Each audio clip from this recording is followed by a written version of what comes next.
This site here is really amazing because it's multiple occupations over time through the diagnostic artifacts that we're finding.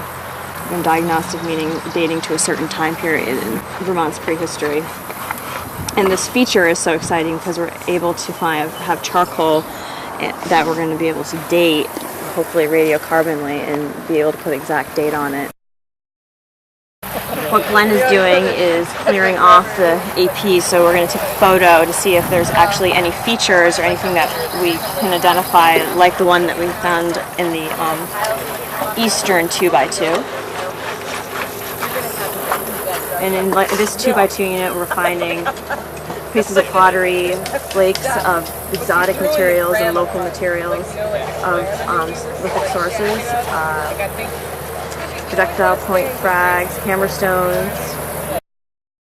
Most of our crew is various ages. From some of them are students still in their junior and senior year, so this is their summer job, and some of them have graduated already, have done archaeological field schools, and are working here for the summer.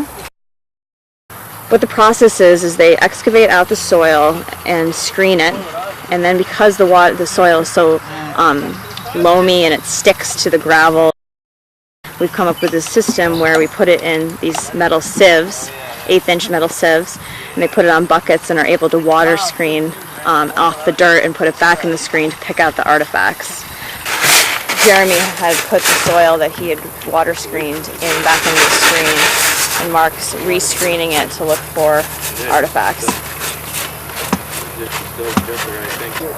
So you have the project name, which is VELCO, and this is the phase 3 of this site's excavation. Pole number, the site number, which is given to us by the state Division on Historic Preservation. So this was actually the 127th site found in Addison County.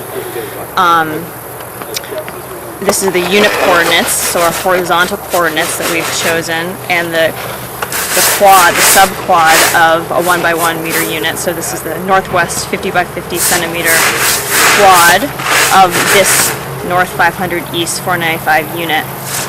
It's our level 24 in the AP soil horizon, and then the initials of the people who are working on the unit, the mesh size that it's been screened through, the date, and then we give it an arbitrary provenience number. It hasn't been assigned yet, but then this bag will be given back to the person who's taking the notes, what Greg was doing, to